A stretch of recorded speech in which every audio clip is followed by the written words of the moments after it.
परिचय। आदित्य, क्या तुम व्यस्त हो? हाँ मम्मी। मैं चाहती हूँ कि तुम किराने वाले के पास जाओ और उससे 25 किलो गेहूं का आटा देने को कहो। मैं वो कर दूंगा मम्मी, लेकिन मुझे उसे कितने पैसे देने होंगे? 1 किलो आटे की कीमत 25 रुपए है, इसलिए किराने वाले को 25 किलोग्राम के 625 रुपए देने हैं। वाह मम्मी, ये बहुत तेज गणना थी। धन्यवाद आदित्य। 700 रुपए लेकर जाओ और जो पैसे बचे वो वापस ले आना। किराने वाला 75 रुपए वापस करेगा ना मम्मी? अच्छी गणना थी आदित्य। बच्चों, इस पाठ में आप धन के बारे में जानेंगे। आओ सीखें। एक वस्तु के मूल्य से कई वस्तुओं के मूल्य की गणना करना। कई वस्तुओं के मूल्य से एक वस्तु के मूल्य की गणना करना। कुछ वस्तुओं के मूल्य से कई वस्तुओं का मूल्य निकालना। धन या पैसा। अनुषा 2 पोशाक खरीदती है। प्रत्येक की कीमत 650 रुपए है। वो दुकानदार को कितने रुपए चुकाती है? एक पोशाक की कीमत 650 रुपए है। 2 पोशाकों की कीमत 650 गुणा 2 यानी 1350 रुपए होगी।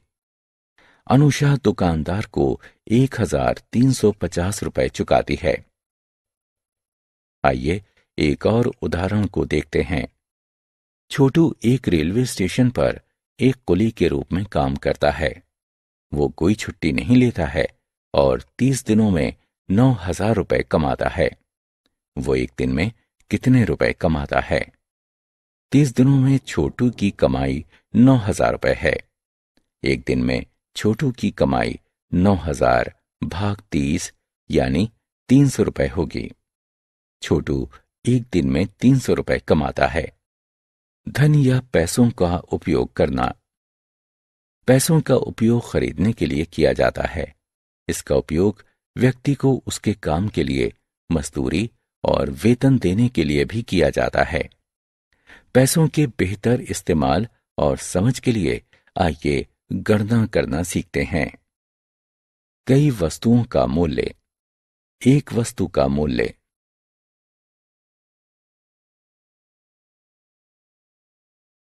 कई वस्तुओं का मूल्य। रामू एक माली है।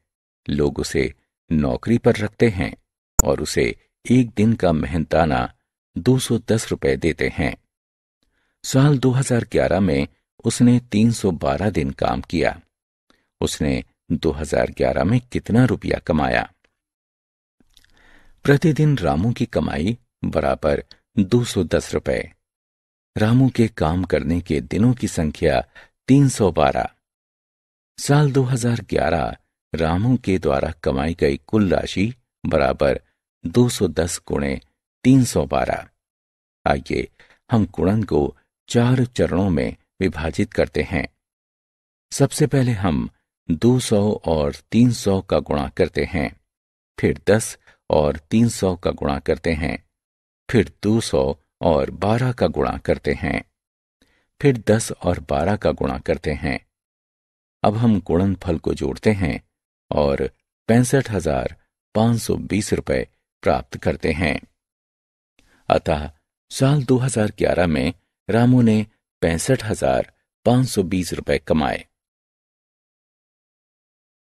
राधा एक डॉक्टर है। वो एक परामर्श के लिए 625 रुपए फीस लेती है।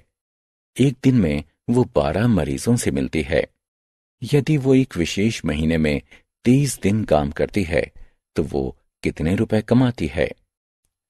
एक परामर्श के लिए राधा की फीस 625 रुपए। एक दिन में मरीजों की संख्या 12। 23 दिनों में मरीजों की संख्या 23 गुणे 12 बराबर 276। महीने में राधा की कुल कमाई 625 गुणे 276। आइए गुणनफल की एक और तकनीक सीखते हैं। सबसे पहले हम 625 का 6 से गुणा करते हैं। फिर हम 625 का 70 से गुणा करते हैं। अंत में हम 625 का 200 से गुणा करते हैं। हम तीनों गुणनफलों को जोड़ते हैं और 1,72,500 प्राप्त करते हैं। अतः राधा 1,72,500 रुपए कमाती है। एक वस्तु की कीमत। विवान 30 किलोग्राम आम खरीदता है और 1500 रुपए में बेचता है। 1 किलो आम की कीमत क्या है? 30 किलोग्राम आम की कीमत 1500 रुपए। 1 किलोग्राम आम की कीमत 1500 भाग 30 यानी 50 रुपए। 1 किलोग्राम आम की कीमत 50 रुपए है। आइए हम अपने विभाजन को प्रमाणित करते हैं। अभी हमने निकाला कि 1 किलोग्राम आम की कीमत 50 रुपए है, तो 30 किलोग्राम आम की कीमत होगी 50 गुणा 30 यानी 1500 रुपए। प्रश्नानुसार विवान 30 किलोग्राम आम पर 1500 रुपए खर्च करता है। इस तरह यह सिद्ध होता है कि हमारा विभाजन सही था। सुजाता के बेटे की शादी हो रही है। उसका घर मेहमानों से भरा हुआ है। वो मेहमानों के लिए खीर तैयार करने के लिए 32 लीटर दूध खरीदती है। यदि वो दूध वाले को 1120 रुपए का भुगतान करती है, तो 1 लीटर दूध की कीमत क्या है? 32 लीटर दूध की कीमत 1120 रुपए। 1 लीटर दूध की कीमत 1120 भाग 32। आइए हम 1120 को 32 से विभाजित करना जानें। दिखाए अनुसार दो संख्याएं लिखें। 1120 के अंकों पर गौर करें। पहला अंक 1 32 से बहुत छोटा है। एक साथ पहले दो अंक यानी 11 भी 32 से बहुत छोटे हैं। अब एक साथ पहले 3 अंकों यानी 112 पर गौर करते हैं। 112 32 से काफी बड़ा है, इसलिए दाईं तरफ 3 लिखें और 112 के नीचे 96 लिखें। घटाव करें और घटाव 16 को नीचे लिखें। नीचे शून्य लगाएं। नई संख्या 160 बनती है। ये 32 से 5 बार में पूर्णतया विभक्त हो जाती है। 5 को 3 की दाईं ओर लिखें और 160 को 160 के नीचे लिखें। अब घटाएं। चूंकि घटाव शून्य है, अतः विभाजन प्रक्रिया की समाप्ति को दर्शाने के लिए क्रॉस यानी कांटे का चिन्ह लगाएं। इस तरह 1 लीटर दूध की कीमत 35 रुपए है।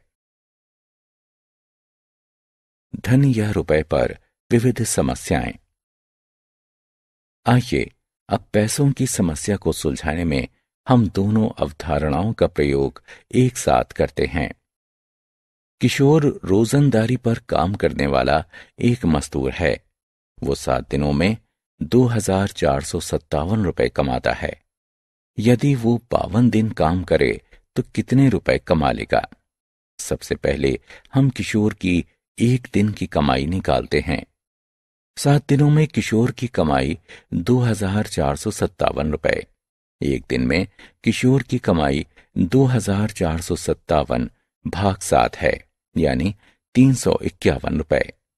अब हम उसकी 52 दिनों की कमाई निकालते हैं। 52 दिनों में किशोर की कमाई 351 गुणे 52 18,252 रुपए। इस तरह किशोर 52 दिनों में 18,252 रुपए कमाएगा। पेट्रोल से एक कार को भरने के 240 रुपए लगते हैं। 1200 रुपए के व्यय से कितने कारों को भरा जा सकता है? 240 रुपए खर्च करके पेट्रोल से भरी जा सकने वाली कारों की संख्या 1 है। 1200 रुपए खर्च करके पेट्रोल से भरी जा सकने वाली कारों की संख्या बराबर 1200 भाग 240 बराबर 5 है। 1200 रुपए खर्च करके पेट्रोल से 5 कारें भरी जा सकती हैं।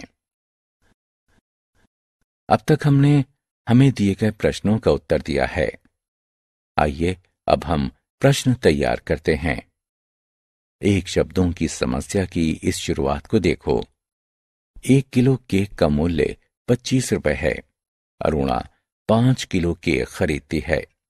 निम्न में से इसके लिए उपयुक्त प्रश्न कौन सा है? 5 किलो का मूल्य कितना है?